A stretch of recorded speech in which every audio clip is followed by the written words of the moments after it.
দৃষ্টি পড়ার পরে আর দৃষ্টিটা সরাইতে পারে নাই, ওদিকে দেখে দেখেই চলতেছে। চলতে চলতে সামনে যে একটা দেয়ালের সাথে ধাক্কা, অমনি নাকটা ফেটে ছিনকি মেরে রক্ত বের হইতে শুরু করে। নাকে ধইরা ইন্না লিল্লাহ বইলা নিজের বাড়িও যায় নাই, কোথাও না যায়, সোজা রাসূল পাক সাল্লাল্লাহু আলাইহি সাল্লামের দরবারে হাজির। রাসূল পাক সাল্লাল্লাহু আলাইহি সাল্লাম দেখেন এই আনসারী সাহাবী নাকে ধরে আছে, রক্তের ফোঁটা টপ টপ টপ টপ করে পড়ছে। নবীজি জিজ্ঞেস করলেন, কি হয়েছে তোমার?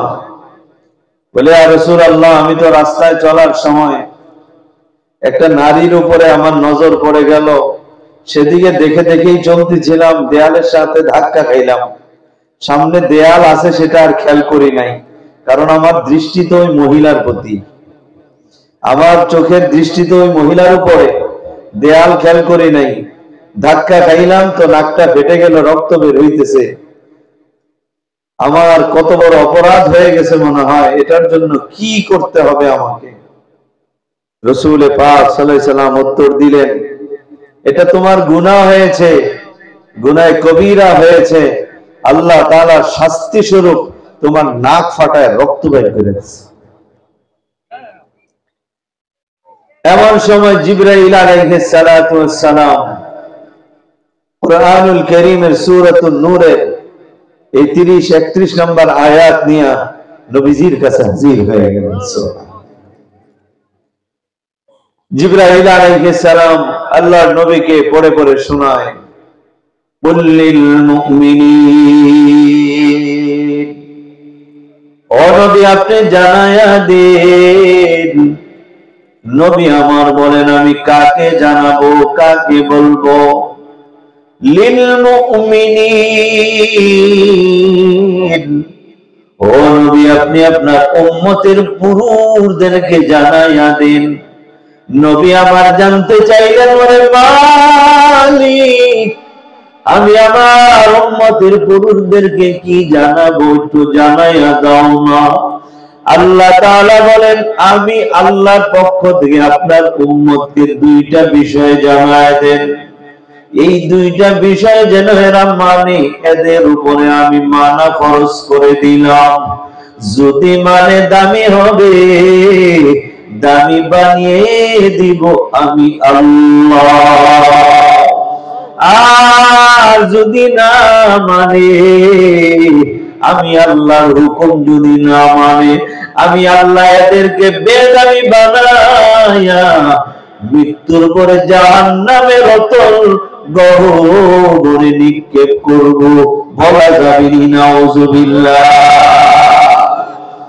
আল্লাহ তাআলা বলেন, আপনি জানায়া দেন, ইয়াগুযু মিন আবসারিহিম ওয়া ইয়াহফাযু ফুরুজাহুম।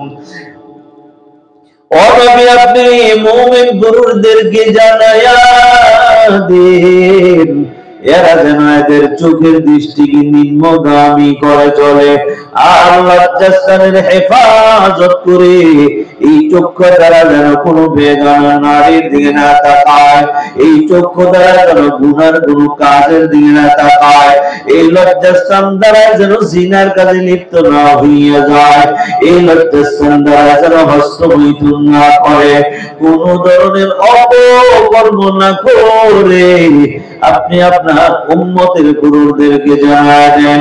এই চক্ষুটা তার বাবা বানায় নাই, এই চোখ তার মা বানায় নাই, এই চক্ষু তার দাদা দাদি নানা নানি কেউ বানায় নাই। আমি আল্লাহ চক্ষু দুইটা বানায়া তার উপরে আমি হুকুম জারি করে দিলাম। এই চোখের মালিক হইলাম আমি আল্লাহ। এই চোখ দুনিয়ার কোন ডাক্তার, ইঞ্জিনিয়ার, বৈজ্ঞানিক, কবিরাজ বানায় নাই, এই দুনিয়ার কারো ক্ষমতাও নাই। যদিও চক্ষু বানাইয়া দেয়, ওই চক্ষু দিয়া বাবা দেখা যায় না, দেখতে মনে হয় যে চক্ষু চক্ষু লাগে, ওই চক্ষু লাগে জিজ্ঞেস করে দেখো তোমার যে কৃত্রিম উপায়ে চক্ষু বসাইয়া দিল, মানুষ ডাক্তাররা বানাইয়া দিল, এই চক্ষু দিয়ে দেখা যায়নি। ওই লোকটা জবাব দেবে না না, আল্লাহ দেওয়া চক্ষু তো চলে গেল, অ্যাক্সিডেন্ট হইয়া হারাইয়া ফেললাম। ডাক্তার আমেরিকাতে গেলাম, কোটি কোটি টাকা খরচ করে চক্ষু লাগাইলাম, কিন্তু এই চক্ষু দ্বারা তো দেখা যায় না। আল্লাহ তাআলা বলে, বান্দা ও নাফরমান তাকায়া দেখ সমাজের মধ্যে কত মানুষ এদের দুইটা চক্ষু নাই। এই চক্ষু ছাড়া মানুষগুলোকে আমরা বলি অন্ধ। ওই অন্ধ মানুষগুলো রাস্তা চলতে পারে না, লাঠি দিয়া কোটাইয়া কোটাইয়া হাঁটে। রাস্তা পার হওয়ার সময় আবার আর তোমাকে কাউকে ডাকে, ওরে ভাই আমি রাস্তা দেখি না, আমার একটু রাস্তাটা পার করিয়া দাও। একবারে অন্ধের সঙ্গে দেখা, রাস্তা পার হইতে পারে না, দুইটা পেপার করে দিলাম।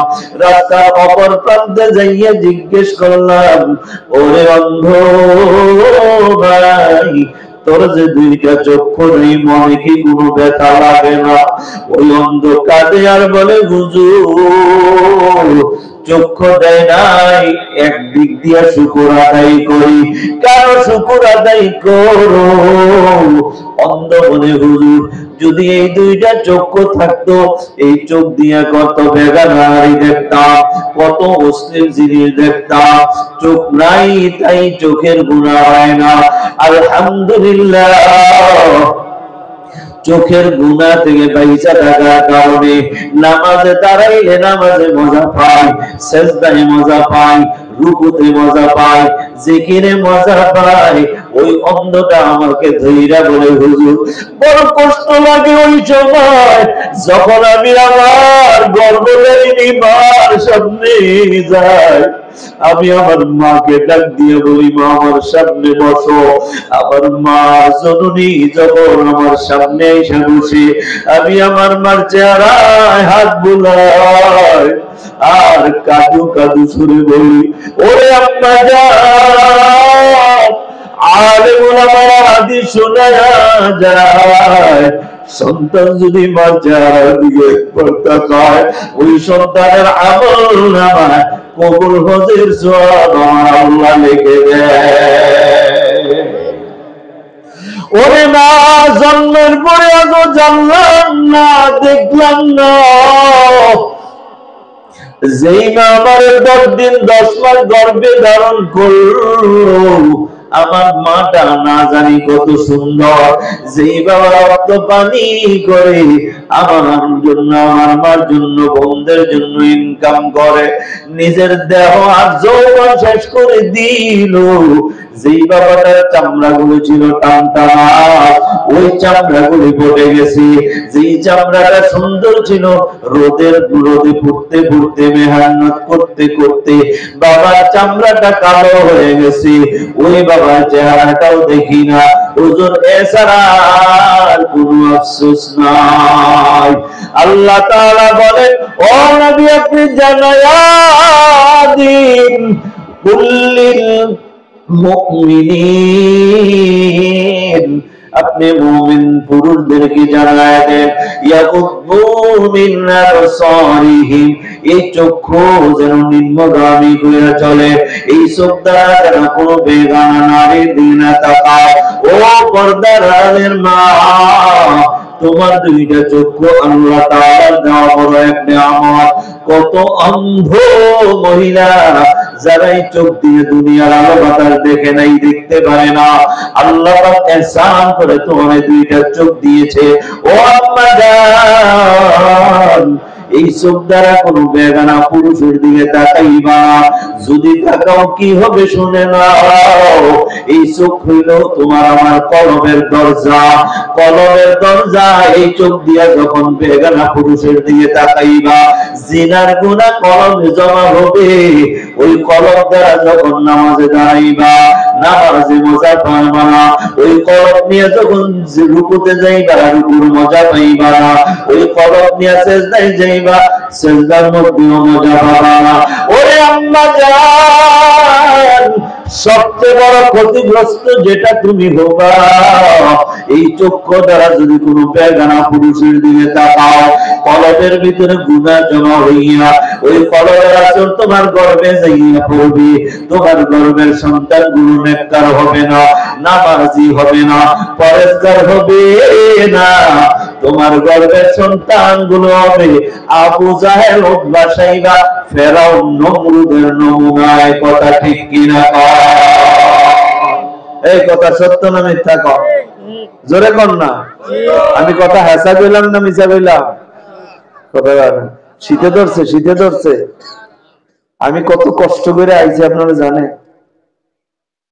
খ্রিস্টানগো বড়দিন 16 ডিসেম্বর, ঢাকা শহরের মানুষ সব গ্রামের দিকে রওনা। গাড়ির একটা এমন অবস্থা, এরপরে গাড়ি থুইয়া মোটর সাইকেল, এরপরে বাস, এরপরে আবার মোটর সাইকেলের আপনারা এনে বুঝছি। এখন যদি আপনারাও শীতে হয়ে থাকেন তাহলে কেমন হইব? আমি কষ্ট করে আইলাম আর সব মানুষ আমারে ফালাই গেল। আপনারা কয়েকজন আছেন, এটাই ভালো। আমার সাহেব বলতেন কম গম কমই ভালো, দামি জিনিস কমই পাওয়া যায়। আলু এটা অল্প দাম, এটা সব বাজারে পাওয়া যায়। স্বর্ণ এটা দাম, সব দোকানে পাওয়া যায়। এই কথা ঠিক নেই? আখিরি মুনাজাত দিয়ে যাবেন তো আমার সঙ্গে, না আমারে ফালাই যাবেন গা? এই কথা কয় না। আখিরি মুনাজাত দিয়ে যাইবেন না আমারে ফালাই আপনার যাইবেন গা? কে কে আমারে ফালাইয়া যাইবেন? হাত উঠাইয়া দেখেন তো। যাইবেন না ইনশাআল্লাহ? শেষ পর্যন্ত থাকবেন? কে কে থাকবেন হাত উঠাইয়া দেখেন। বলেন আল্লাহু আকবার। এই দুই হাত উঠান, দুই হাত উঠান। এক মাহফিলে যাইয়া আমি পরে বিপদে পড়ছিলাম। দুই হাত উঠান। আল্লাহ, তোমার এই বান্দাগুলো, আমি একজন মুসাফির, অনেক দূর থেকে আসছি, এরা নিয়ত করছে মেহমানের মেহমানদারি করবে, এরা হলো মেজবান, আমি মেহমান। আল্লাহ এই খাতিরে ওনাদের গুনাহগুলো মাফ করে দাও। জোরে বলেন আমিন। আল্লাহ কবুল করো। আমরা থাকবো ইনশাআল্লাহ শেষ সময় পর্যন্ত। বলেন ইনশাআল্লাহ। আমার পর্দার আড়ালের মা বোনদেরকে আমি শোনায় যাই, মা, এই চোখ দ্বারা কোনো বেগানা পুরুষের দিকে তাকাবা না। যদি চোখের হেফাজত করে চলতে পারো, আল্লাহ তাআলা তোমার ঘরে বড় পীর আব্দুল কাদের জিলানী রহমাতুল্লাহ আলাইহির মতো সন্তান দান করে দিবেন ইনশাআল্লাহ। খাজা মাইনুদ্দিন চিশতি রহমাতুল্লাহ আলাইহির মতো জগৎ বিখ্যাত ওলি আউলিয়াদের মতো সন্তান তোমার গর্ভে আল্লাহ তাআলা দান করে দিবেন। আজকে আমার মা বোনেরা এই চোখের হেফাজত করে না, আমি আর আপনিও চোখের হেফাজত করি না। রাস্তায় হাঁটে মাইয়া দেখলে টুক করে চায়। এই কথা ঠিক নেই? আর মহিলারাও মাশাআল্লাহ এত সাজা সাজে, সাইজা হুইরা রাস্তায় বের হয়। 80 বছরের বুড়াও এর সেন্টের গ্রান ছুঁই না, চেহারাটা একটু বাঁকা করে থাকে। কেডা যায় রে গা? এই কথা ঠিক নেই? সুতরাং এই মহিলার আমল নামায় জিনার গুনাহ হইল। আমরা যারা দেখলাম আমাদের আমল নামায় জিনার গুনাহ হইল। জিনার গুনাহ এটাও কোনো, এটা মনে হয় একটা খুব সুন্দর হালুয়া জান্নাতের, নাকি? কি জান্নাতি না জাহান্নামী? এটা জাহান্নামের একটা আগুন, যা আপনাকে দুনিয়াতেও জ্বালিয়ে দিবে। জ্বালাইতে জ্বালাইতে আপনাকে জাহান্নামের অতল গহ্বরে নিয়ে নিক্ষিপ্ত করে দিবে। নাউজুবিল্লাহ কি বলা যাবে? এই চোখ দ্বারা কাকে দেখবে না? আল্লাহ তাআলা বলেন, আমি তোর চোখ বানাইলাম, এই চক্ষু দ্বারা তুই কারে দেখবি শুনিবি। আল্লাহ বলেন, ইল্লা লিবুলাতিহিন্না। আল্লাহ বলেন, ও আমার বান্দীরা শুনে নাও, এই চক্ষু তোর মা বানায় নাই, এই চক্ষু তোর বাবা বানায় নাই, এই চক্ষু দুনিয়ার কেউ বানায় নাই। আল্লাহ বলে, ও বান্দীরা শুনিয়া রাখ, আমি আল্লাহ তোর দুইটা চক্ষু বানাইছি, আলো দিয়েছি দেখার জন্য। এই চক্ষু দ্বারা যদি কোনো পুরুষ দেখতে হয়, কারে কারে দেখবা কোন পুরুষের দিকে তাকাইবা শুনো, ইল্লা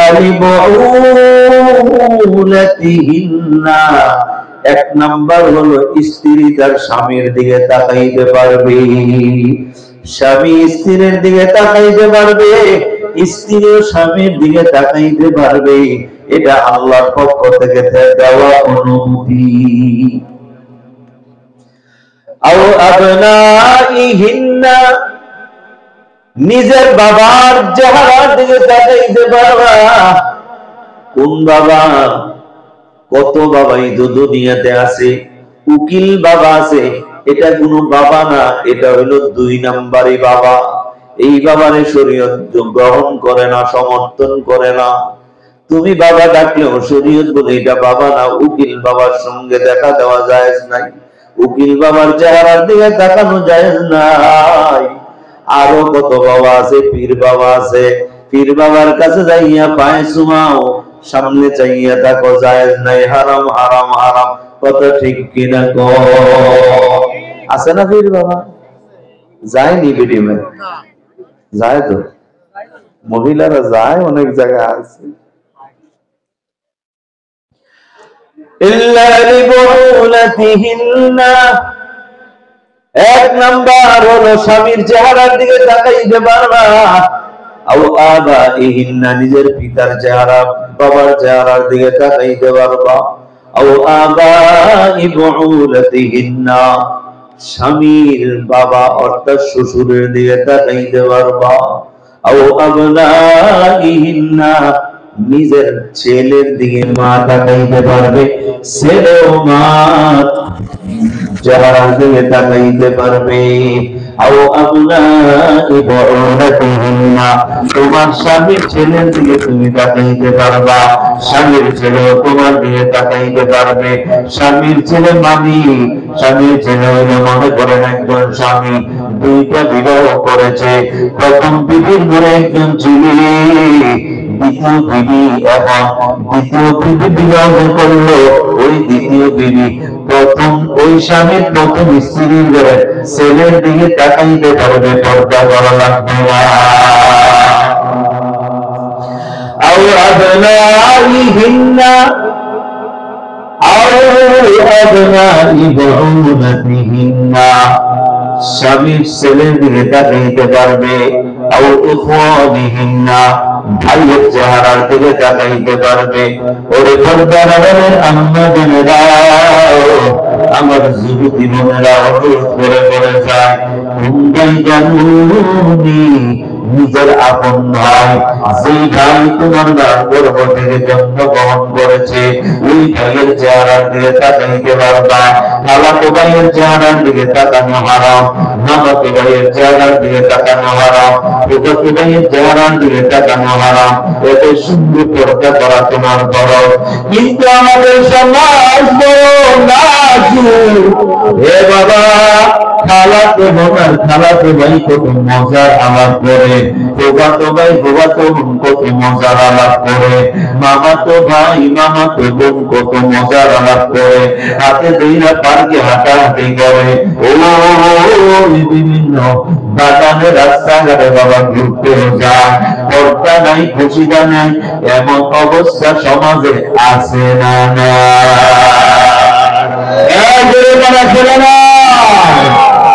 না, না না না, আল্লাহ তোমারে খাওয়ায়, আল্লাহ তোমারে পানি, আমার আল্লাহর নিয়ামত খাইয়া বাঁচো, আমার আল্লাহর হুকুম কেন মানবা না? আমার আল্লাহর হুকুমের বাইরে চলতে পারবা না। আমার আল্লাহর হুকুমের বাইরে যদি চলু, হয়তো বা দুনিয়ায় কেউ কিছু বলবে না। এমন একটা দিন আসবে রে ভাই, এই দুনিয়ার আলো বাতাস ছেড়ে ওই অন্ধকার কবরে শুয়ে যাবা। ওই দিন কবরের যে কঠিন আযাব শুরু হবে, সহ্য করার ক্ষমতা আমারও নাই, তোমারও নাই। কথা ঠিক নেই? নিজের ভাইয়ের দিকে চাইতে পারবি নি বোনে? কোন ভাই? কোন ভাই?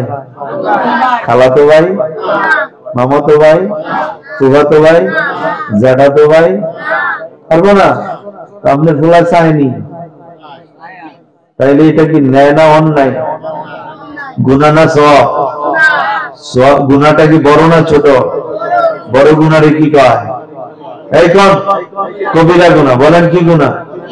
একটা কবিরা গুনার লেগে ৭,০০০ বছর জাহান্নামের আগুনে জ্বলতে হবে। খালাতো বোন, মামাতো বোন, ফুফাতো বোন, জ্যাঠাতো বোন যত আছে, আপনার বড় ভাইয়ের বউ, ছোট ভাইয়ের বউ, কথা বুঝেন নাই? এরা যত মামানি, আপনার মামানি আছে না, মামার বউ, এই মামানি, এগুলোর দিকে চাই। আপনার বেআইন, বেআইন আসেনি এই কথা না। ছেলে বিয়ে করাইলে, মেয়ে বিয়ে দিলে বেআইন হয় না? এই বেআইনের লোকে পর্দা ছাড়া কথা কোন জায়েজ আসেনি? হালাল না হারাম? জায়েজ না না জায়েজ? ছোট গুনাহ না বড় গুনাহ?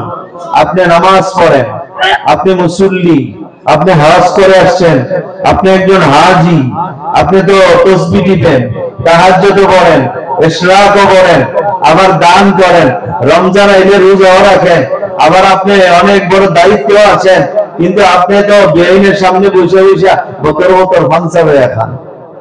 কি কথা ঠিক নি গো? আর বিনিময়ে তো এত পাওয়া, মনে হচ্ছে আমরা দেশের আফাদি প্রধানমন্ত্রী এবিডি ঘোষণা দিয়েছে ৪১ বছর পর্যন্ত থাকবো, আর আমরা ডরাই লাভ কি? এখন পুরুষ যা ভয় ফায় বেরিয়ে ধরে, এখন আর আমরা ডরাই না। আফা ৪১ সাল পর্যন্ত টার্গেট দিয়া ওলামায়ে কেরামদের চোখের পানি আর এই ছোট ছোট স্কুল কলেজের ফলাফলের ধমকে ২৪ সালে ফুরুত। কি কথা ঠিক না? এখন আর আমরা রেডিমেড ভয় পাই না। কি গা? হ্যাঁ, বাঙালিরা বুঝলো না ভাই, এই বাঙালি জাতি বুঝলো না, বুঝলো আমেরিকার এরা। আমি আর আপনি মুসলমান হইয়া ইসলামটা বুঝলাম না, আমি আর আপনি ইসলামকে উপলব্ধি করতে পারলাম না, নবীর কথাকে মানতে পারলাম না, কোরআনের আইনটা মানতে পারলাম না, কোরআনের বিধানটা কলমে বসাইতে পারলাম না। আমেরিকা ওয়ালারা এরা মুসলিমের সংখ্যায় কম, এরা বিধর্মী বেশি, এদের কাছে কোরআন নাই, নবীর আদর্শ নাই, এরপরে এরা নারীকে মেনে নিল না। এই যে ডোনাল্ড ট্রাম্প একটা পাগল, এটা কি? এটা পাগল। এটা যখন নাকি আরেকবার নির্বাচনে দাঁড়াইছিল, এর লগে একটা মহিলা নির্বাচন করছিল, হিলারি ক্লিনটন, দেখতে বড় নাদিষ্ট, লম্বা চূড়া সুন্দর। এই বেটি যদি বাংলাদেশে আগে কইতো আমি দাঁড়াইলাম প্রধানমন্ত্রী, আমাদের দেশের বেড়ামাইতে নিজের বউরে বাদ দিয়ে এই বেটিকে বুদ্ধি দিলে সুন্দর বস। কি কথা ঠিক কি রাখো? আমেরিকার মানুষকে এই বেটি যত সুন্দর হোক, সুন্দরের জায়গায় সুন্দর তাও প্রধানমন্ত্রী বানাইতাম। এই পাগল ভাই বাবা ওই সময় ডোনাল্ড ট্রাম্পের ভোট দিয়ে পাস করেছে। আমেরিকাতে একজন ২ বার প্রধানমন্ত্রী নির্বাচন করতে পারে, তো মাঝখান দিয়ে একবার করছিল, ফাঁস করে নেই, এই জন্য আরেকবার সুযোগ আছে। তাই এখন এই বছর দাঁড়াইল ২৪ আইসা নির্বাচন করলো, এর লোকে কমলা হেরি দাঁড়াইছে। কি হেরি? কথা জানা কি হেরি? কমলা হেরি। এ কমলার মতো তুল তুল। আমরা দেশিরা হইলে চলে দেখ না, কমলা তো কিনা গাইতারি না, এটা দেখে দেখে কমপক্ষে মনে মনে সাবাইতে ভোটটা দেই না। আমেরিকা ওরা বলে কমলা টমলার দরকার নাই, পাগল এটা আইছে, যা পাগল গাইছে মহিলা বাদ।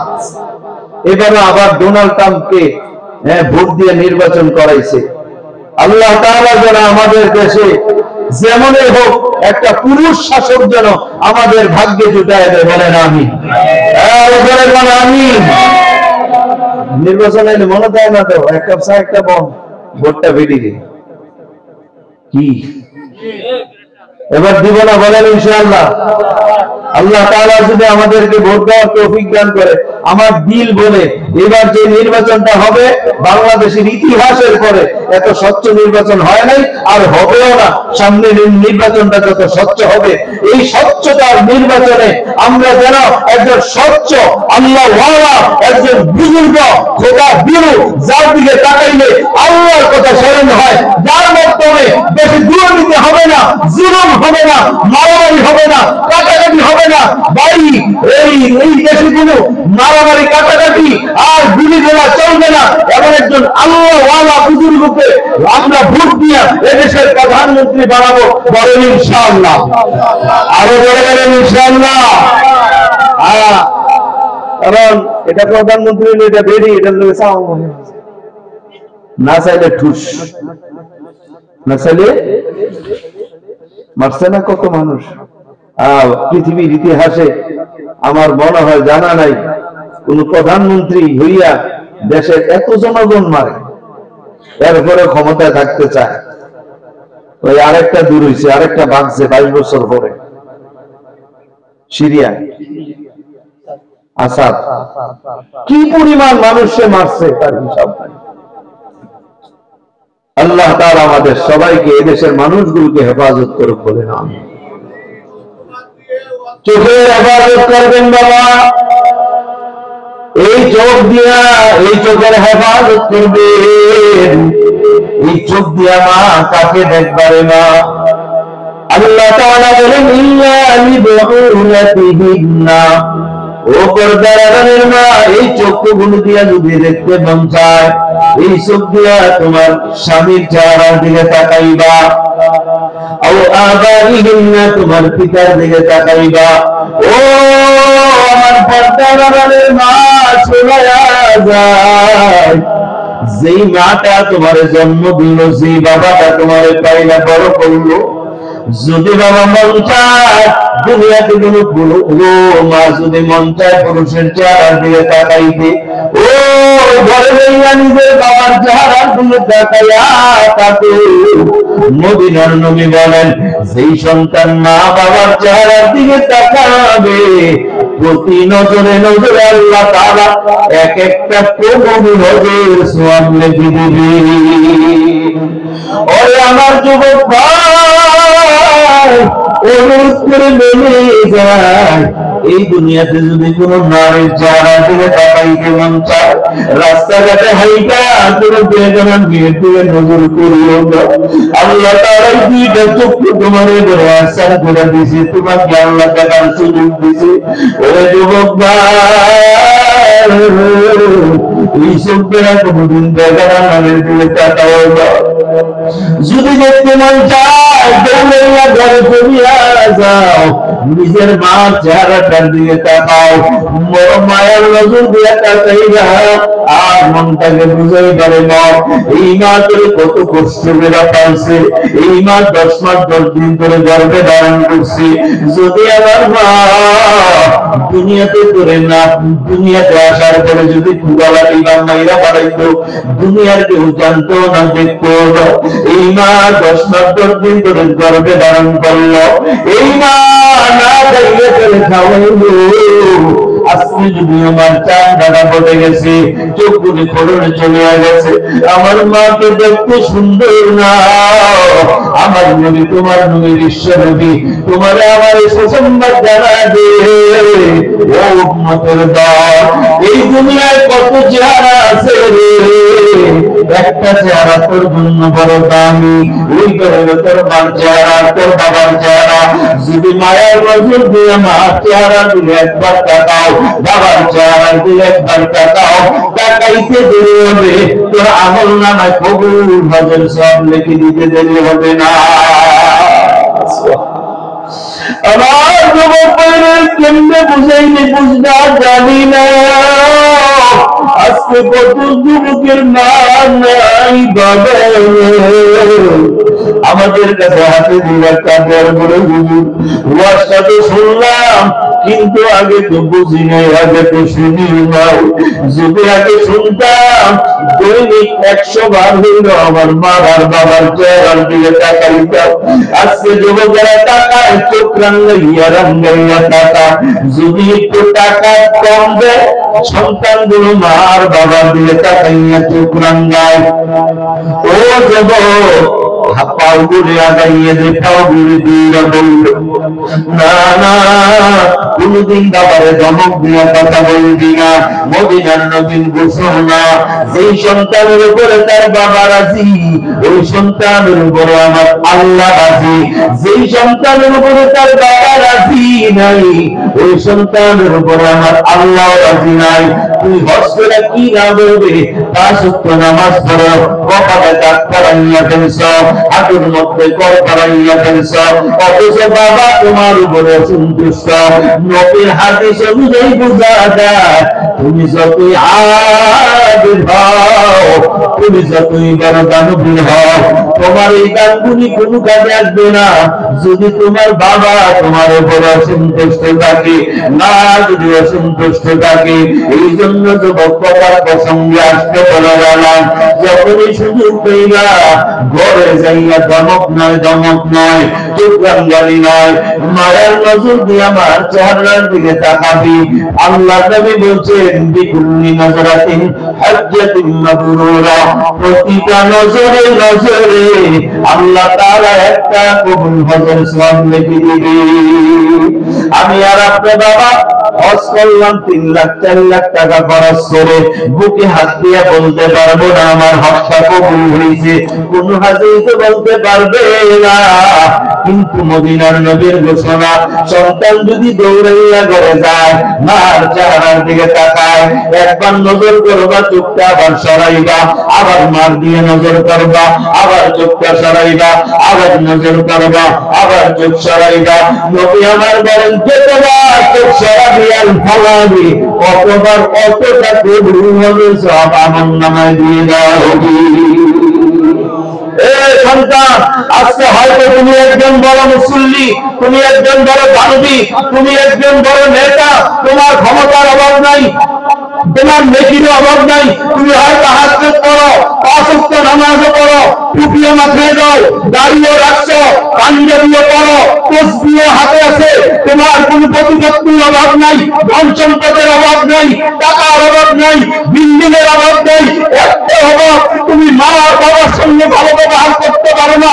কখন খোদা ওই হাজির কোনো কাজে আসবে না, ওই মুসল্লির কোনো কাজে আসবে না, মা বাবার বদলা ওর সব বরবাদ হয়ে যাবে, ওর ঠিকানা হবে জাহান্নাম। কথা ঠিক কি না? হ্যাঁ, অনেক আজকে আমাদের সমাজে মা বাবার প্রতি অবহেলা, পর্দার প্রতি অবহেলা। আমার আর আপনার ভিতরে চোখের পর্দা নাই, আমার আর আপনার শরীরের পর্দা নাই। আমি পর্দা করি না, আমার মা পর্দা করে না, আমি পর্দা করি না, আমার বোন পর্দা করে না, আমি পর্দা করি না, আমার মেয়ে পর্দা করে না। সমাজে এমন বাবা, এমন ভাই, এমন স্বামী আছে না? কথা বলে আছে না? হ্যাঁ, আজকে প্রশ্ন, মসজিদ গুলোতে নামাজ পড়লে আমরা মজা পাই না, মসজিদ গুলোতে নামাজ পড়লে মজা পাওয়া যায় না। অধিকাংশ মসজিদ কমিটি ভুক্ত, মাদ্রাসা কমিটি ভুক্ত, মাদ্রাসায় কমিটি আছে, মসজিদে কমিটি আছে, আছে না নাই? কমিটির লোকগুলো বানানোর দরকার ছিল একজন সৎ, নিষ্ঠাবান, পর্দাওয়ালা একজন সভাপতি, কেশিয়ার, সেক্রেটারি। কথা ঠিক কি না? আজ বাংলাদেশের অনেক মসজিদ আছে সভাপতি পর্দা করে না, তার কেশিয়ার পর্দা করে না, সেক্রেটারি মসজিদের পর্দা করে না, বহু ইমাম আছে পর্দা করে না, অনেক খতিব আছে সে পর্দা করে না, অনেক মুসল্লি আছে পর্দা করে না, অনেক তাহাজ্জুদ গুজার আছে নামাজ পর্দা করে না, অনেক মুসল্লি, অনেক দিনদার পরেশগার আছে পর্দা করে না। ও সভাপতি, তোমার সভাপতিত্ব কোনো কাজে আসবে না, সেক্রেটারি তোমার সেক্রেটারিত্ব কোনো কাজে আসবে না, কেশিয়ার তোমার কেশিয়ারিত্ব কোনো কাজে আসবে না, ইমাম তোমার ইমামতি কোনো কাজে আসবে না, খতিব তোমার খতিবুদ্দিন কোনো কাজে আসবে না, অমুসল্লি শুনে নেই তোমার মুসল্লিগির কোনো কাজে আসবে না। কারণ তুমি একজন ইমাম, তুমি ইমাম হয়ে তোমার বোনকে পর্দায় রাখো না। সভাপতি তোমার সভাপতি, তুমি সভাপতি হয়ে তোমার বউ পর্দা করে না। তুমি একজন স্বামী, তোমার স্ত্রী পর্দা করে না। তুমি একজন ভাই, তোমার বোন পর্দা করে না। তুমি একজন স্বামী, তোমার স্ত্রী পর্দা করে না। তুমি একজন সন্তান, তোমার মা পর্দা করে না। আজকে তুমি মনে করো সভাপতিত্ব করে জান্নাতে যাবা, কেশিয়ারিত্ব দিয়ে জান্নাতে যাবা, মসজিদের সভাপতিত্ব দিয়ে জান্নাতে যাবা, ইমামতি করে জান্নাতে জান্নাতে যাবা না, হাসরের ময়দানে যেদিন উঠবা তোমার কপালে অটোমেটিক লেখা উঠবে নাউজুবিল্লাহ। قال رسول الله صلى الله عليه وسلم الديوث لا يدخل الجنة মদিনার নবী বলেন দায়ুস জান্নাতে যাবে না, জান্নাত হারাম, জাহান্নাম তাদের জন্য ওয়াজিব। নাউজুবিল্লাহ, একটু জোরে বলা যাবেনি? এই জন্য বাবা অনুরোধ করে বলে যায়, ও মসজিদের সভাপতি সাহেব আমার উপরে রাগ হবেন না।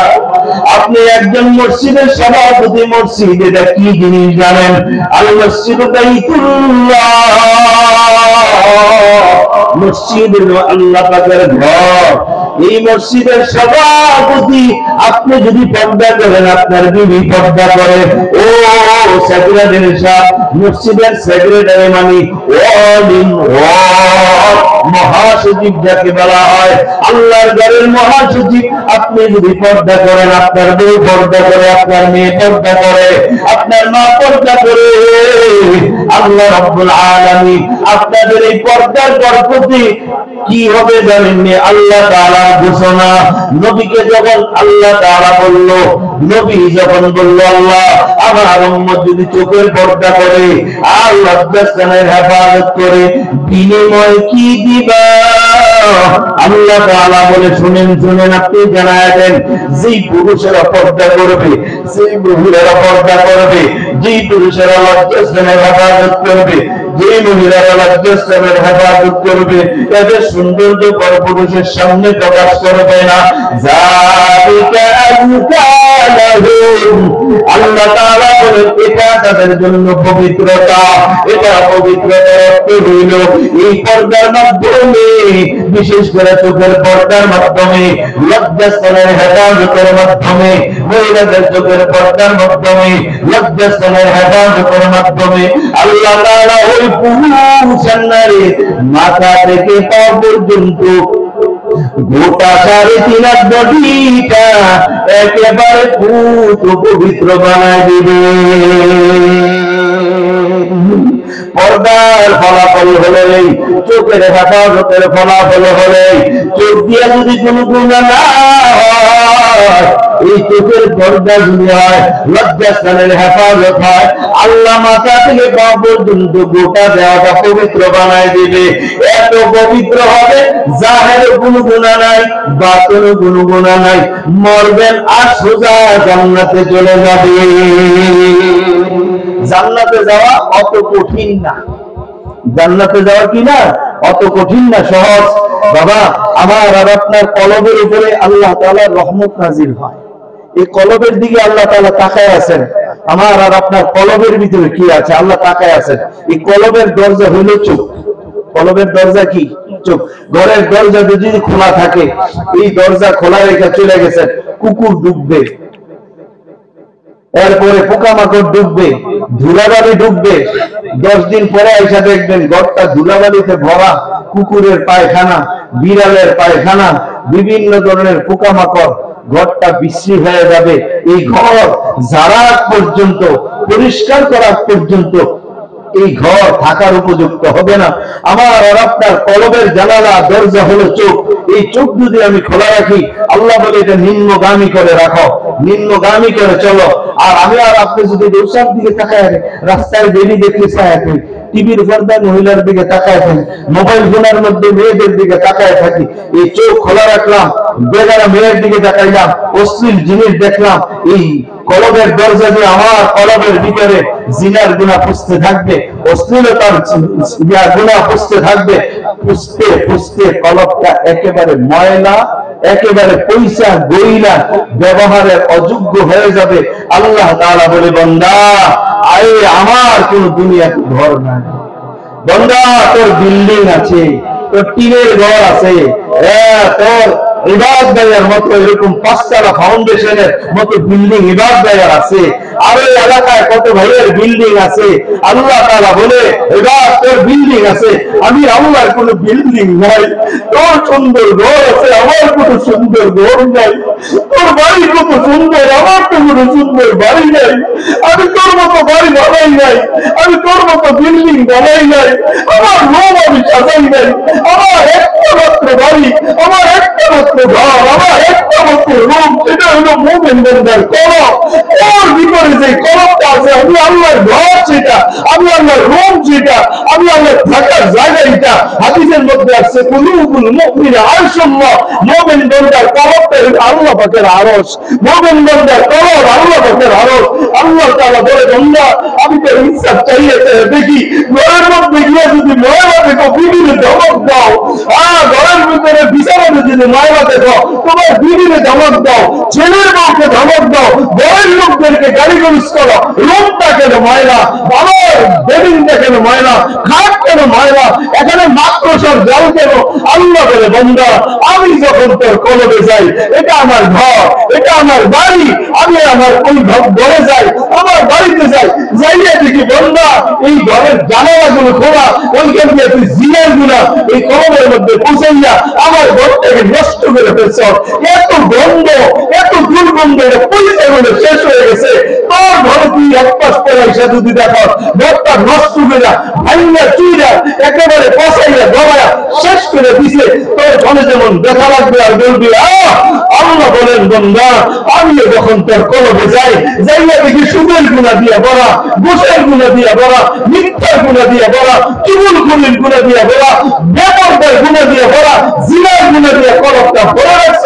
আমি আল্লাহ একটা মাইয়া বলি, বান্দা তোরে আমি বানাইলাম, কত আশা করে বানাইছি বান্দা, তোর জবান দিলাম, এই জবান দিয়ে আমি আল্লাহকে ডাকবি, কান দিলাম, আমি এই কান দিয়ে আমি আল্লাহর কোরআন তেলাওয়াত শুনবি, আমি হাত দিলাম, এই হাত দিয়ে কোরআন ধরবি, আলেম ওলামাদের সঙ্গে মুসাফা করবি, কত নেককাজ করবি। আমি তোর কলবে বইটা বইটা তোর নেকটি দেখবো, আমার বন্ধু কত সুন্দর আমল করতেছে। না বন্ধু, আমার ঘরটা তুই নকল করে দিলি, আমার ঘরটা তুই নকল করে দিলি, আমাকে ওই ঘরে থাকতে দিলি না। আল্লাহ তাআলা বলে, বান্দা তোকে মনে রাখিস, দুনিয়াতে আমি কিছু বলবো না, যেহেতু আমার হাবিব, আমার বন্ধু, আমার দুস্থ, জানেন আমাদের আমি দুনিয়ার কিছু বানাইতাম না। মুহাম্মদ আরবি সাল্লাল্লাহু মৃত্যু আগে এই দোয়া করেছিল, আল্লাহ গুনার কারণে আমার উম্মতের চেহারা বিগড়ে দিও না, গুনার কথা দুনিয়াতে প্রকাশ করে আমার উম্মতের লজ্জিত করো না। তাই আমার বন্ধুর খাতিরে তোর গুনাহ প্রকাশ করলাম না, তোর অপমান করলাম না। তবে মনে রাখ বান্দা, তোর দুনিয়াতে দুইটা জিনিস আছে, একটা বেলা আর একটা চুলা। বেলার মধ্যে কি করো, ভালো ভালো ধানগুলি উঠে রাখো, চুলার মধ্যে কি করো, চিটা চিটা ধানগুলি দিয়ে সেখানে আগুন ধরাও। দেখান কি দেখান, চিটা দিন, চিটা ধান চিনেন? হ্যাঁ, কি কি কোন আপনার এটা চাই হয় না আর কি, যারা আমগো কুমিল্লার ভাষা চিটা চিটা ধান বলে। আল্লাহ তাআলা বলেন, বান্দা আমি দুনিয়াতে দেখছি তোদের একটা গোলা আছে, আমগো কুমিল্লা ভাষায় গোলা কয়, যেগুলিতে ওই ভালো ধানগুলি শুকায়া সিদ্ধ করে শুকায়া গোলা হয়। আল্লাহ বলে, বান্দা তোদের একটা গোলা আছে আর একটা চুনা আছে। তোর মহিলাদেরকে দেখি ধানগুলি কাইটা আনার পর এরা কুলার মধ্যে নিয়ে, কুলা চিনেন, কুলার মধ্যে নিয়ে ধানগুলি যারা দেয়, ভালো ধানগুলি বুকের কাছে চলে আসে আর চিটা ধানগুলো আগার দিকে চলে যায়। ওই বুকের কাছে আসে ধানগুলো সিদ্ধ করিয়া সুন্দর করে শুকাইয়া গোলার মধ্যে উঠাও, যত্ন করে রাখো, পোকা যেন না খাইতে পারে, আরো কেড়ে গড়ি দিয়ে রাখো। আল্লাহ বলে, বান্দা আমারও একটা গোলা আছে, ওই গোলার নাম জান্নাত। হে বান্দা তোদের একটা চুলা আছে, ওই চিটা ধানগুলি তোরা রোদের মধ্যে ফালাইয়া রাখা, পুকুরে পেশাব করে মানুষে পাড়ায় চিটা ধানগুলি মালিকের ডাকে আর বলে, মালিক ও মালিক আঙ্গুরি গুলোকে উঠাইলে না, ও মালিক আমরা সিদ্ধ করলাম না, ভালো কোন জায়গায় জায়গাও দিলাম না। ওরে মালিক আমগরে এখানে অযত্নে ফালাইয়া রাখলাম, রোদের তাপে আমরা পড়তেছি, একটু ছায়ার মধ্যে রাখো না, কুকুরে পেশাব করে মানুষ লাইতেইয়া ফালাইয়া দেয়। ও মালিক এরপরে আমাদেরকে এখন চুলার কাছে আনলো, চুলার মধ্যে যখন নিক্ষেপ করে চিটাগাং গুলো ডাকে আর বলেন বলে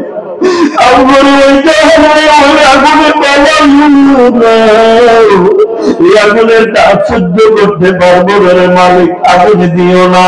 এরপরে মালিক শোনে না, চিকাদার গুরু বাবা চুলার মধ্যে দিয়ে দিয়ে আগুন ধরায় কি ধরায় না?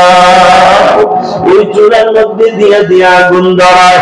আল্লাহ তাআলা বলে বান্দা হাসরের ময়দানে যেদিন উঠবা আমি আল্লাহ তাআলার একটা কুদরতি কুলা আছে, ওই কুলার মধ্যে সবগুলি বান্দা বান্দির উঠাবো। এরপরে আমি একটা ঝাড়া মারবো।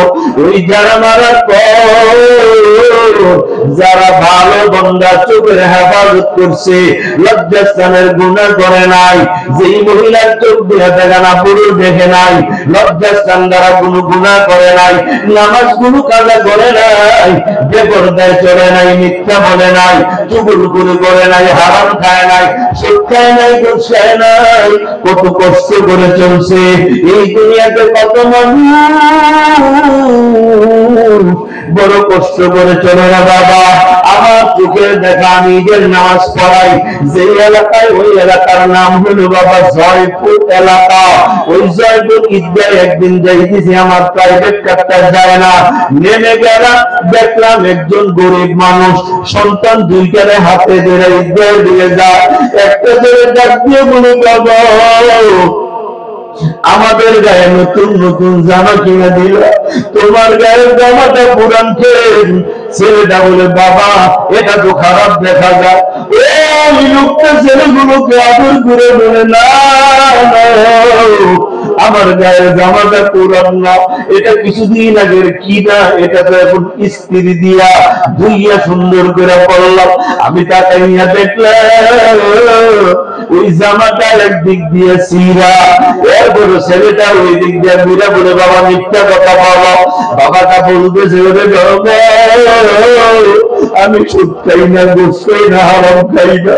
আমার মতন বলতেছে বড় কষ্ট করে চলি। গত রমজানের ঈদে দেখছিলাম তোদেরকে একটা জামা কিনা দিতে পারি না, তোর মার কাছে তুই কাঁদতেছিলি আর বলতেছিলি তোমরা কেমন মার বাবা হইলা। পাটের মনে ছেলেগুলো নতুন নতুন জামা পরে আমাদেরকে একটা নতুন জামা কিনা দিল, নতুন জামা পড়তে পারি না। ও কষ্ট করে কত মানুষ চলে। আল্লাহ তাআলা বলবেন ও বান্দা কষ্ট করে চলছ, গুনার কাজ করো নাই, আমি আমার কুলার মধ্যে নিয়ে যারা দিব ওই বান্দা গুলো আল্লাহর কুদরতে বুকের কাছে চলে আসবে। আল্লাহ তাআলা বলেন তোমরা যেমন ভালো ধানগুলো সিদ্ধ করে শুকায়া ওই গোলার মধ্যে তোমরা যত্ন করে রাখো, আমারও একটা গোলা আছে, ওই গোলার নাম হলো জান্নাত। ও বান্দা হাসরের ময়দানে আমি কুদরতি কুলা দিয়া যখন যারা দিব, ভালো ভালো বান্দা বান্দীগুলো আমার কুদরতি বুকের কাছে আসবে। আমি আল্লাহ তোদেরকে জান্নাতে পৌঁছাইয়া দেব। জান্নাত নামক আমার একটা গোলা আছে, এখানে পৌঁছাই দিব। কেমনে পৌঁছাবে জানেননি? আল্লাহ তাআলা তার একটা স্ট্রাকচার, তার একটা আল্লাহ তাআলার নমুনা আমার আর আপনার সামনে পেশ করছেন। ও নামাজি ভাই, ও পর্দানিশীন ভাই, ও পর্দানিশীন মায়েরা, আল্লাহ তাআলা বলেন ওয়াসিআল্লাযীনা তাকাউ রাব্বাহুম ইলাল জান্নাতি যুমারা হাত্তা ইযা জাউহা فتحت أبوابها وقال لهم خزنتها سلام عليكم طبتم فادخلوها خالدين।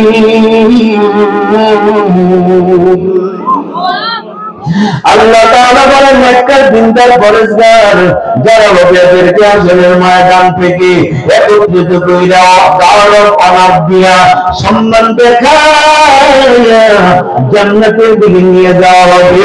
একবার বলা যাবে আলহামদুলিল্লাহ।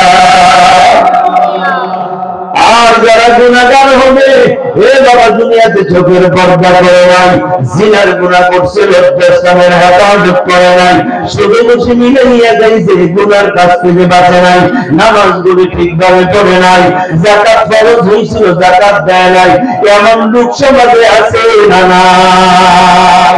আল্লাহ তাআলা বলে এদেরকে হাসরের ময়দান থেকে আল্লাহ তাআলা জাহান্নামে পাঠিয়ে দিবেন। কেমনে পাঠাবেন?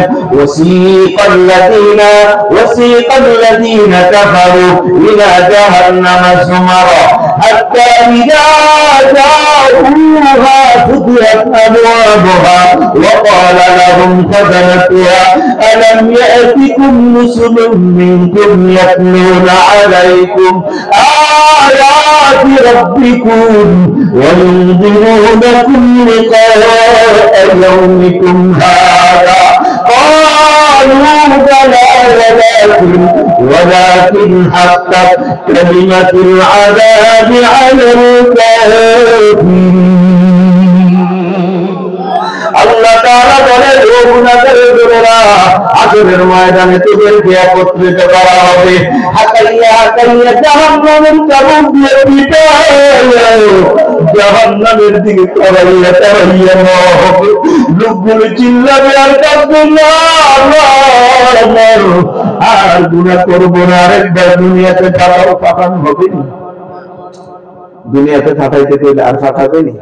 যদি আমি আর আপনি বলি আল্লাহ বুঝি নাই আর কি, আমার আরেকবার দুনিয়াতে পাঠাও, ওয়াদা করলাম কোন গুনার কাজ করব না, নামাজ ছাড়বো না, চোখের পর্দা করব, লজ্জাস্থানের হেফাজত করব, তুমি আরেকবার পাঠাও, পাঠায় খালি দেখো।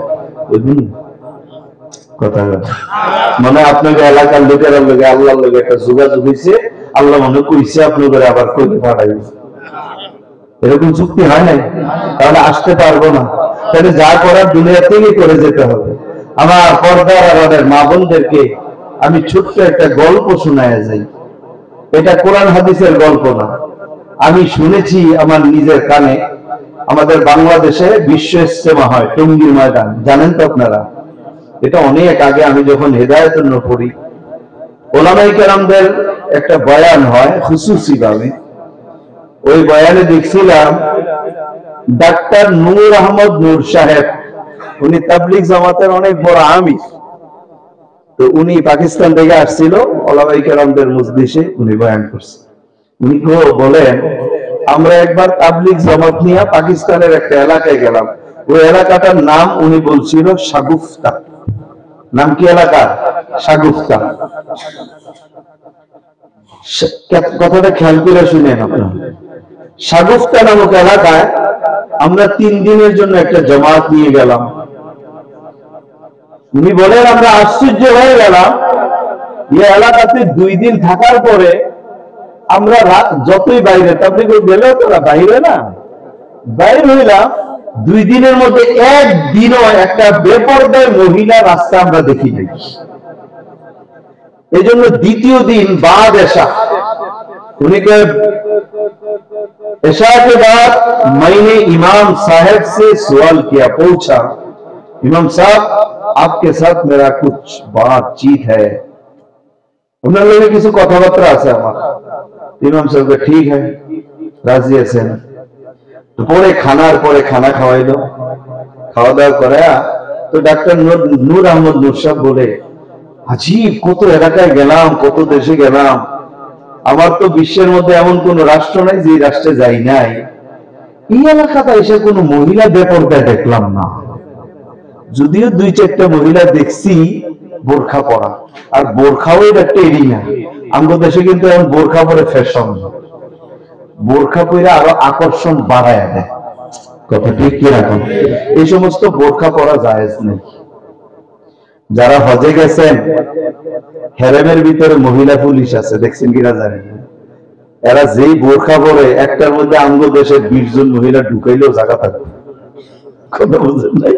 ইয়া একেবারে অনেক প্রশস্ত একটা ঘুমটা দিয়া থাকে।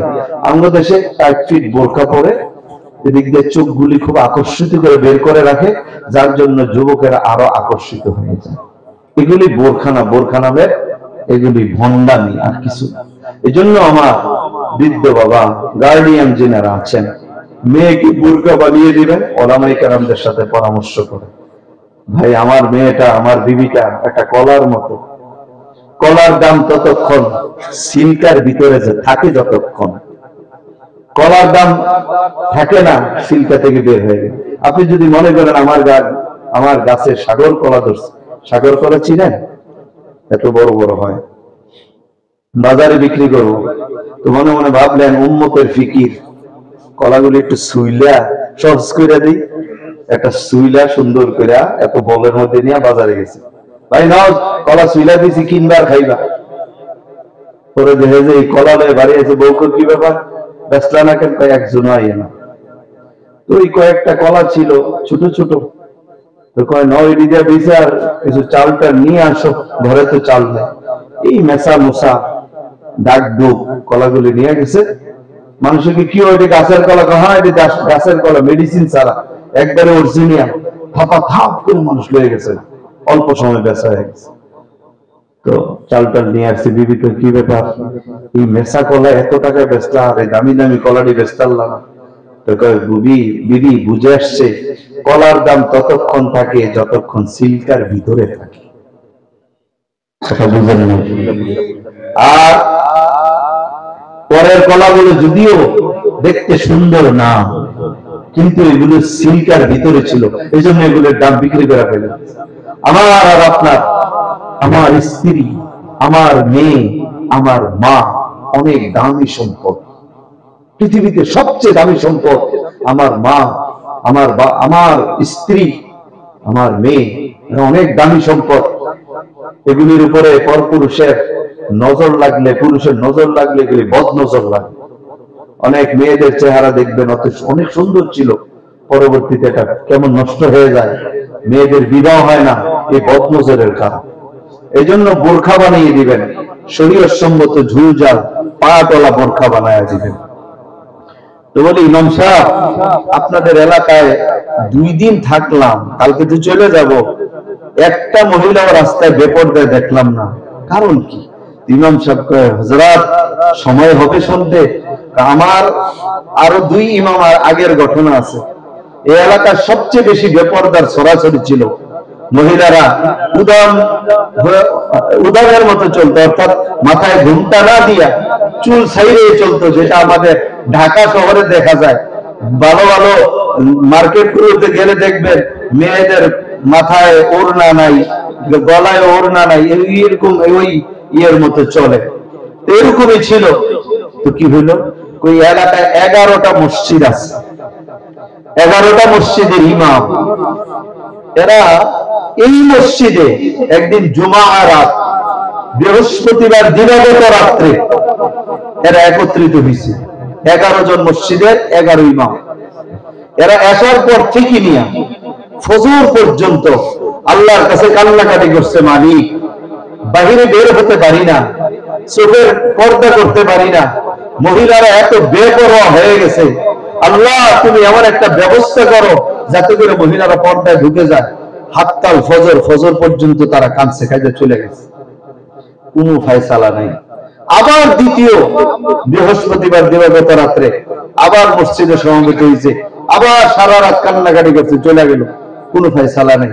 তৃতীয় শুক্রবার অর্থাৎ বৃহস্পতিবার দিবাগত রাত আবার কান্নাকাটি করলো, কোনো ফায়সালা নাই। চতুর্থ বৃহস্পতিবার দিবাগত রাত 11 ইমাম মসজিদে আসলেন, সারা রাত আল্লাহর দরবার কাঁদলেন, আল্লাহ এমন একটা কবরের আযাব প্রকাশ করে দাও যেটা দেখলে শুনলে পরে এই এলাকার সব মহিলারা পর্দার ভিতরে ঢুকে যাবে। কাঁদলেন, আল্লাহ তাআলা ওনাদের কান্না কবুল করলেন। কিভাবে? শুক্রবার দিন, এর পরের দিন শুক্রবার জুমার নামাজের পর সব মুসল্লিরা মসজিদ থেকে বের হয়ে গেছেন। একজন বৃদ্ধ মানুষ, ওনার মতো এই দাড়ি সাদা হয়ে গেছে না, চুল সাদা হয়েছে, ওনার মতো এরকম একজন মুরব্বী বসে বসে তাসবিহ টিপতেছেন। তো মুয়াজ্জিন সাহেব, সেক্রেটারি সাহেব বাইরেবেননি, তো অন্য সেক্রেটারি হলে ধমক দিলে, ডাক্তার শোনা তাসবিহ আদায় করতেছে। ঢাকা শহরে এগুলি বেশি হয়, সভাপতি কেশিয়ার, তারপরে সেক্রেটারি কিছু কইলে একবার চাকরি টাকরি থাকে না, বুঝলেন? মুয়াজ্জিন খাদেমরা ডরেও কিছু কয় না, এরা ওই বুড়ো হয়ে গেছে, এখন কবরের ভয় ঢুকছে, তুসবি টিপতেছে, খাদেম যে যায় খাইবো এই কথা আর মনে নাই। তাই যাই হোক, উনি বলে, ইমাম মুয়াজ্জিন সাহেব তালাটা খুইলে আপনি চলে যান, আমি একটু পরে বের হইতেছি, যাওয়ার সময় তালা দিয়ে যাব। চলে গেছে। পাহাড়ি এলাকা, নীরব নিস্তব্ধ, বিশেষ করে দুপুর বেলা রোদের তাপ, লোক বের হয় না। এই বৃদ্ধ মানুষটা একা একা বাড়ির দিকে রওনা দিছে, তখন 2:30 থেকে 2:45 বাজে। উনি তো মসজিদের আশপাশে কোনো বাড়ি ঘর নাই, একটু দূরে বাড়ি আর মসজিদের মাঝখানে রাস্তার এক পাশে একটা গোরস্থান। উনি যখন গোরস্থানের কাছে গেলেন, হঠাৎ করে দেখে একটা মহিলার কণ্ঠ। দেখেন, আমি আগেও বলছি এটা কোরআন হাদিসের কোন গল্প না, আমার নিজের কানে শোনা, তাবলীগের একজন বড় মুরব্বী জন আপনাদেরকে, সত্য হতে পারে মিথ্যা হতে পারে, তবে এটা থেকে শিকার অনেক কিছু আছে, এই জন্য আপনাদের সামনে পেশ করা। উনি যখন সেখানে গেলেন, দেখলেন একটা মহিলার কণ্ঠ। মহিলা বলে, কে যাও পথিক, আমি আমার কবরে জিন্দা, আমারে কবর থেকে উঠাও। কথাটা বড় ভয়ঙ্কর। উনি দাঁড়িয়ে গেলেন, দেখলেন আওয়াজটা একটা পুরাতন কবর থেকে ভেসে আসছে। বাড়িতে গেলেন, সব লোক ডেকে আনলেন, সবাই এসে একই আওয়াজ শুনলো। একজন ইমাম সাহেবের কাছে গেলেন, ইমাম সাহেব আসলেন, এসে দেখলেন এমন একটা আওয়াজ হইতেছে।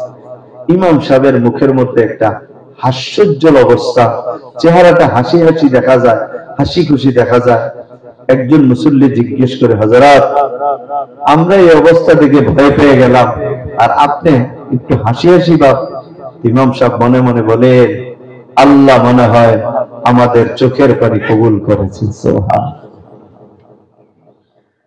ইমাম সাহেব ডাক দিয়ে বলেন,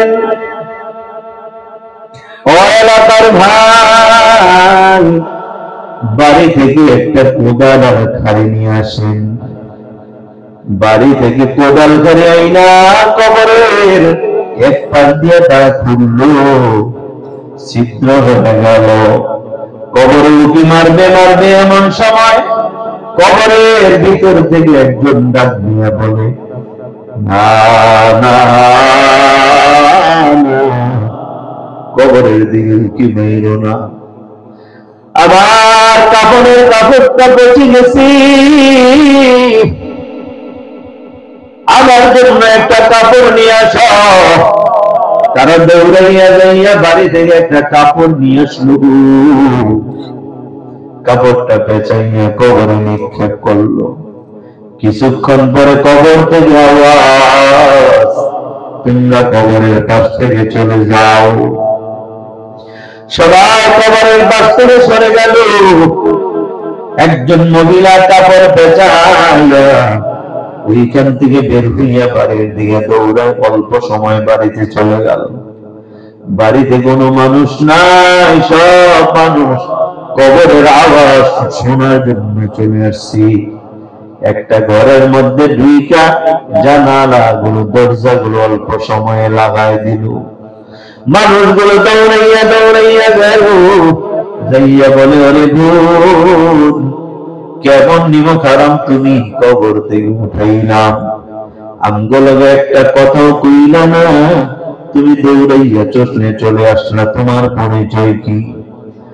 ওই মহিলা ডাক দিয়া বলে, ও ভাই, আমার অবস্থা বড় ভয়ঙ্কর, যদি দেখো তোমরা সহ্য করতে পারবো না, এই জন্য আমি চলে আসি। 4 জন সাহসী পুরুষ ঘর ঢোকে, অন্য কেউ যেন না ঢোকে। ঘরের দরজা খুলে দিল, সাহসী 4 জন পুরুষ ঢুকে গেল। লোকগুলো প্রশ্ন করল, বোন তুমি কে? মহিলা জবাব দেয়, আমার নাম হইল কি জানি একটা নাম বলছে, আমার বাড়ি অমুক জায়গায় ছিল, 40 বছর আগে আমার ইন্তেকাল। কিছুক্ষণের জন্য আল্লাহ তাআলা আমাদের দুনিয়াতে পাঠাইছেন, আবার আমাকে সেখানে তোমরা দাফন করে দিবা। কি হয়েছে তোমার? মহিলাটা বলে, দেখো 40 বছর আগে আমার ইন্তেকাল, আমার স্বামীর টাকার অভাব নাই, স্বামী বড় পয়সাওয়ালা, ছেলেগুলো বড় শিক্ষিত, এদেরও টাকার অভাব ছিল না। আমি ওই টাকার গরমে কিছুই চোখে মুখে দেখতাম না, বেপরদায় চলতাম। আমার শাশুড়িটা বড় দিনদার। আমি যখন চুলগুলি খোলা রাইখা ঘর থেকে বের হতাম, আমার শাশুড়ি আম্মা সামনে দিয়ে আইসা আমারে আগাইয়া ধরতো আর বলতো, বৌমা পর্দার বাড়িরে চলিও না, পর্দার ছাড়া চললে যেদিন মারা যাবা আল্লাহ তাআলা কবরে এবং আযাব দিবে রে মা, ওই আযাব তুমি সহ্য করতে পারবা না।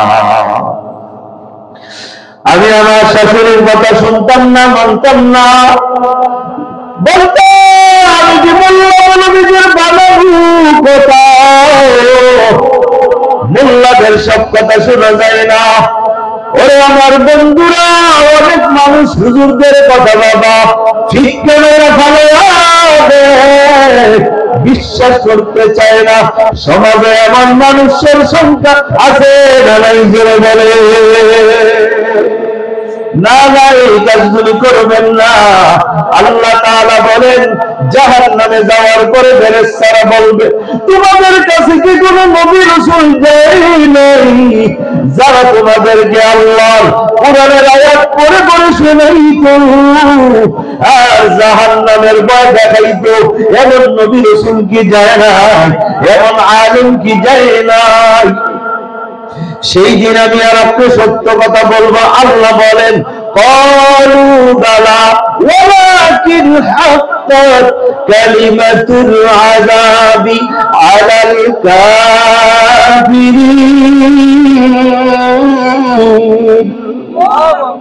এরা সেদিন বলবে, আল্লাহ ও কুমিল্লা থেকে ওবাইদি হুজুর আইসা আমরা এলাকায় জাহান্নামের আয়াত কবরের আযাবের কথা শুনাইয়া গেছে, আমরা পুরো বিশ্বাস করছিলাম না, মানি নাই। যদি মানতাম আজকে আমার ভাই জান্নাতে চলে গেছে, আমার এলাকার গরিব মানুষটা জান্নাতে চলে গেছে, আমি যাইতে পারি নাই। আমার সম্পদের অভাব ছিল না, ধনের অভাব ছিল না, জনের অভাব ছিল না, কিন্তু মানি নাই, মানি নাই। এই জন্য আমার ঠিকানা জান্নাত। সেই দিন সত্য কথা বললেও কি আর না বললেও কি, জাহান্নামের ফয়সালা হয়ে গেলে ওইখান থেকে আর বের হওয়া যাবে না। কথা ঠিক কি না? না নিতে পারবে ঘুষ মুষ দিয়ে কিছু টাকা টোকা লয়ে যায় না, ফেরেশতারা কইবেন এদিকে মুট করে দিবেন। এখন আলহামদুলিল্লাহ একটা অবস্থা ভালো দেখি, ফুল ইসরারে মুট করে এই তোমাদের চুপ এটি খাই না আমরা। এখন বলে পুলিশ নেয় না, ঘুষ নিতে চায় না। আল্লাহ তাআলা যদি আমাদের এই দেশটা একটা কোরআনী শাসন শাসক বানাই দিত, কি সুন্দর হয়ে যেত। সুবহানাল্লাহ, সুবহান। এখন আলহামদুলিল্লাহ ওই আজকে আমার ড্রাইভার কইতাছে, হুজুর ওই দিক দিয়ে যদি ফ্লাইওভারটা দিয়ে উঠতে পারতাম তাহলে যাইতে পারতাম, কিন্তু আগে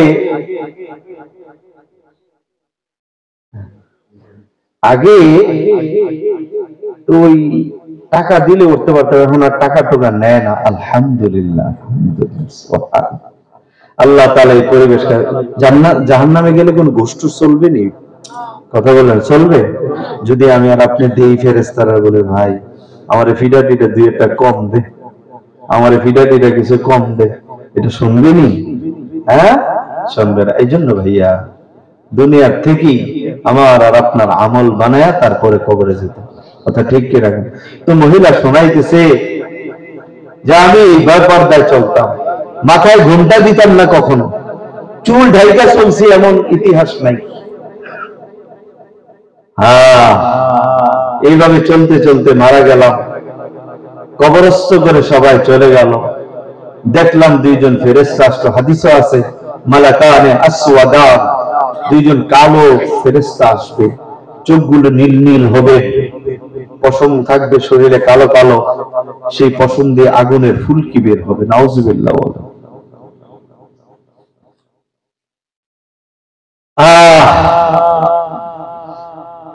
আমাকে আইসা 3টা প্রশ্ন করলো, একটা প্রশ্নের জবাব দিতে পারলাম না।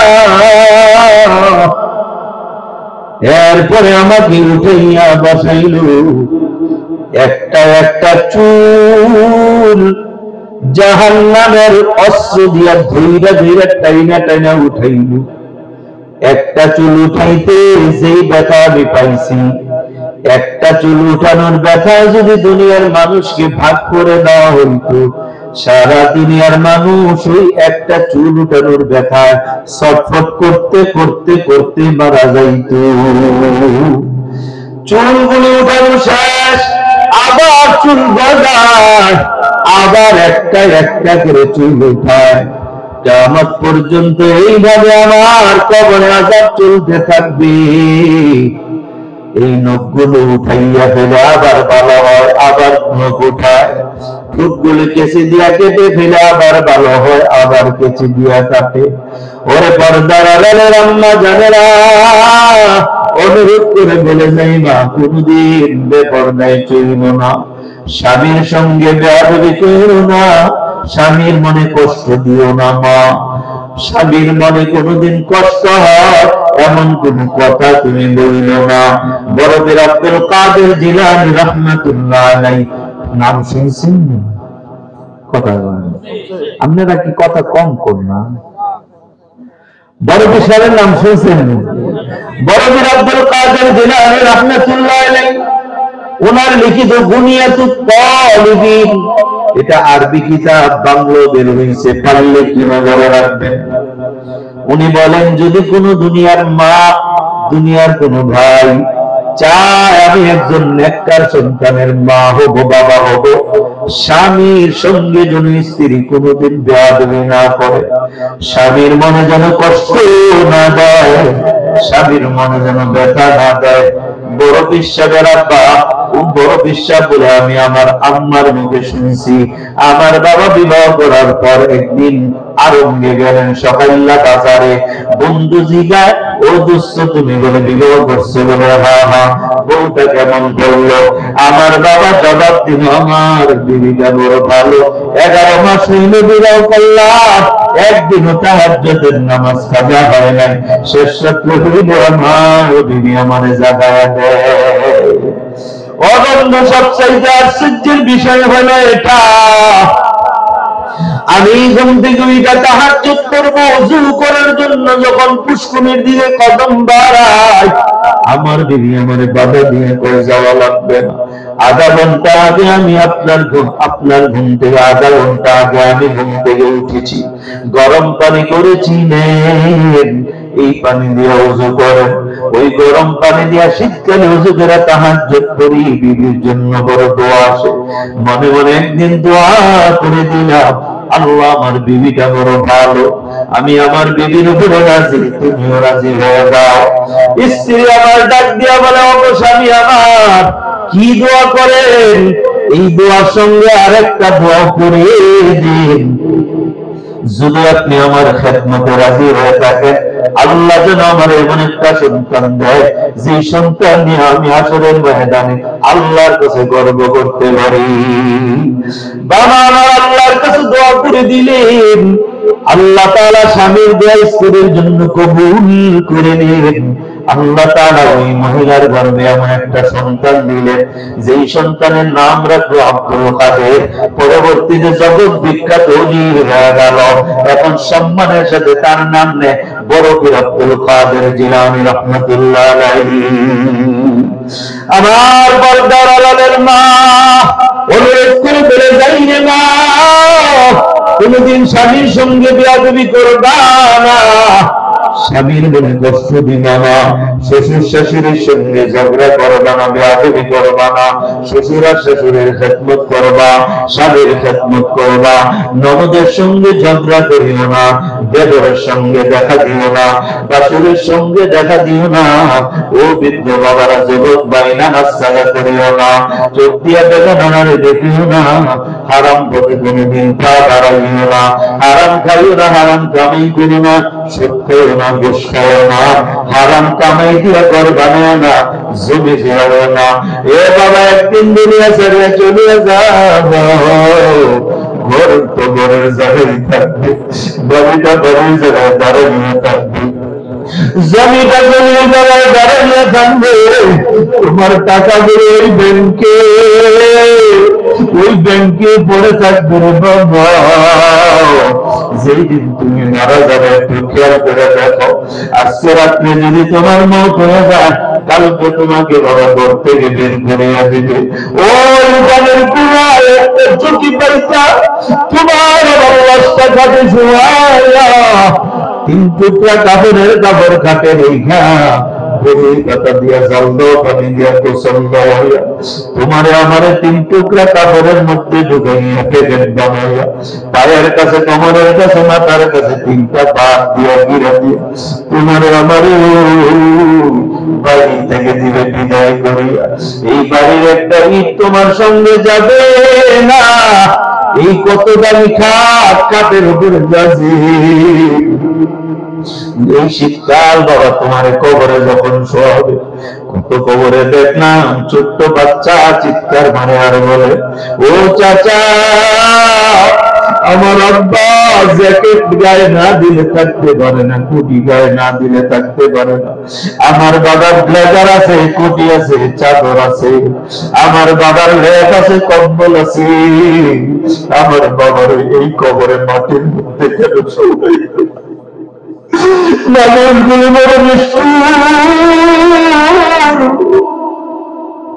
আবার তোমার জমানো টাকা দিয়ে জোরানো এই বাড়ি থেকে বের করিয়া ওই কবরে যখন শোয়াবে, একটা লেপও দিবে না, কাতাও দিবে না, তুষকও দিবে না, কিচ্ছু দিবে না।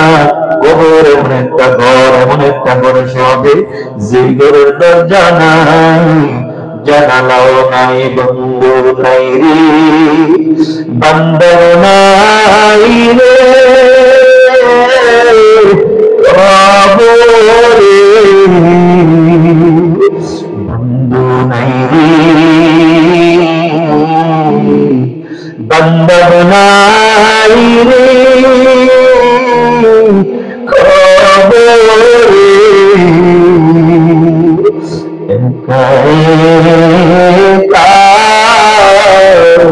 কেমনে থাকবো ওই কবরে, কেমনে কেমনে থাকবো ওই কবরে। কবর হইল ছোট্ট মাটির ঘর, কবর হইল ছোট্ট একটা মাটির ঘর।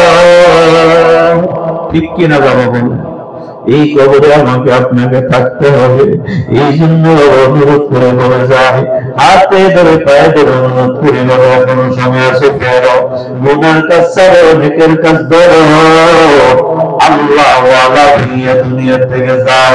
এ বাবা যুবক ভাই, কলিজার টুকরা যুবক ভাই, অনুরোধ করে বলে যায়, জীবনে কোনোদিন নামাজ ছাড়া করো না, মা বাবার কষ্ট দিও না, মা বাবার ধমক দিয়ে কত করো না, দুনিয়ার মানুষের উপরে জুলুম করো না। মা বাবাদেরকে বলিয়া যায়, কোন সন্তানকে সম্পদ থেকে মারুম করবেন না, কাউকে বেশি, কাউকে কম, কাউকে লায়ক, কাউকে নিম্নমানের, এমনটি করবেন না। যদি করিয়া যান হাসরের ময়দান আসামি হইয়া যাইবেন। আপনি জীবিত থাকতে আপনার সম্পদ গুলো ভাগ করে যান, ছেলেরা যেটুক পাবে ছেলেদেরকে দিয়ে যান, মেয়েরা যেটুক পাবে মেয়েদেরকে দিয়ে যান। সমাজে ভুল প্রচলন আছে, মেয়েরা যদি অংশ নেয় ধ্বংস হয়ে যাবে। জোরে বলেন নাউযুবিল্লাহ। এটা কোরআনের বইয়ের মতো কথা। কোরআন বলে আল্লাহ বলেছেন আমি প্রত্যেকটা বাবার সম্পদ ভাগ করে দিয়েছি, মেয়েরা কদ্দুর পাবে, বাবা ছেলেরা কদ্দুর পাবে।